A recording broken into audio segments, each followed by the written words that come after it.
NATO's new Secretary General Mark Rutte on Tuesday said the alliance needs to go further to support Ukraine in its fight against a Russian invasion and accused Moscow of dangerously escalating the conflict by bringing in thousands of North Korean troops.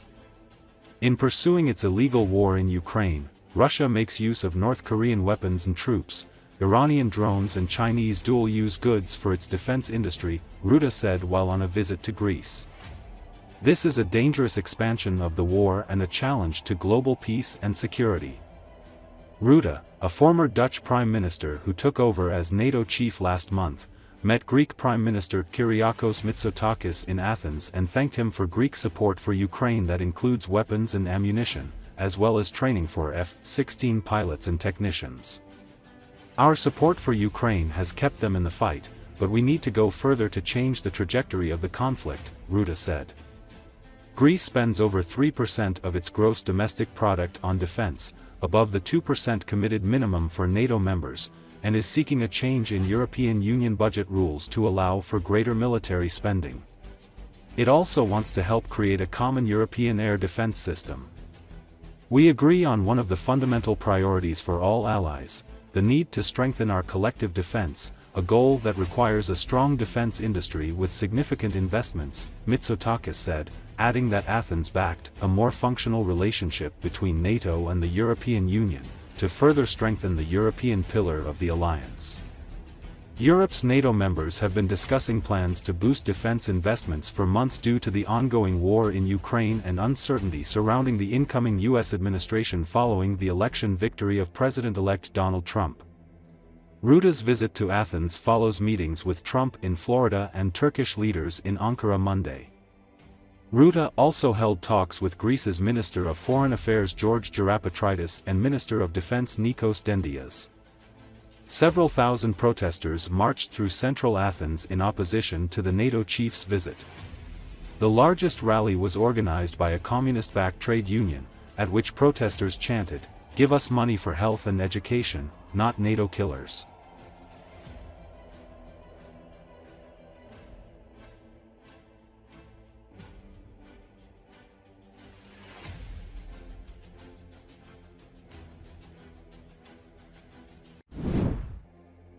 At least 24 people have died after two boats capsized off the Madagascar coast in the Indian Ocean, Somalia's government said on Sunday.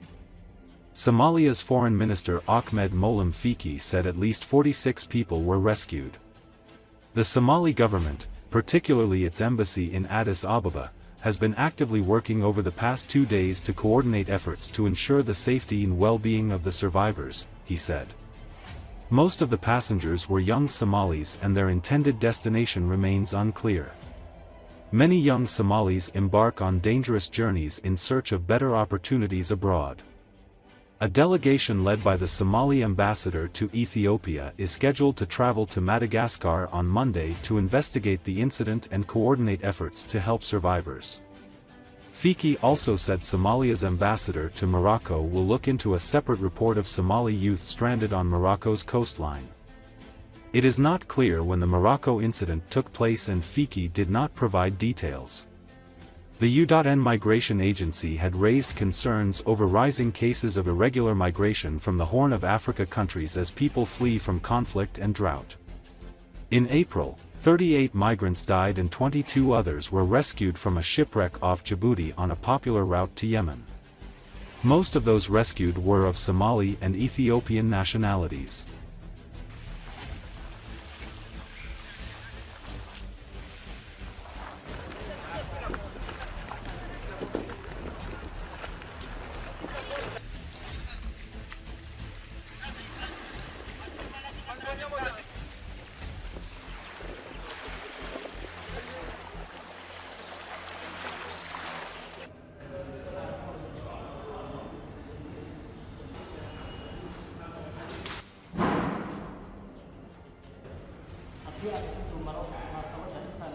dowladda Madagascar waxay nagu soo wargelisay in doomahaas qallimay tan 38 qof ay saarnayd in 15 kamid ah ay dhimatay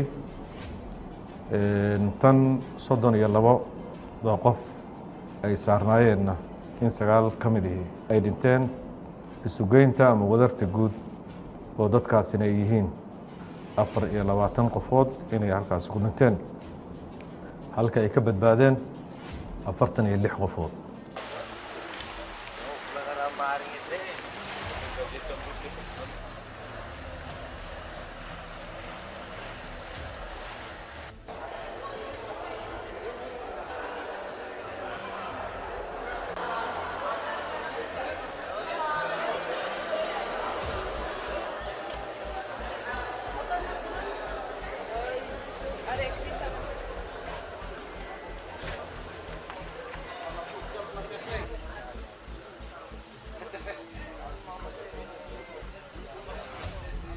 dadaal xoog leh ayaa labadii casho la soo dhaafay dowladda Soomaaliya ay waday gaar ahaan safaaraddeena Addis Ababa iyo centerka wasaaraddu halkaan nagala soo xiriirayay iyo xafiiska madaxweynaha iyo xafiisyo kale intaba dhammaan shaqo adag ayaa la waday in dadkaas dib loogu soo celiyo dalkoodii marka la kala hufo oo la ogaado inta Soomaalida ah iyo inta kale tuhun waxa ah in dadku aysan wada Soomaali ahayn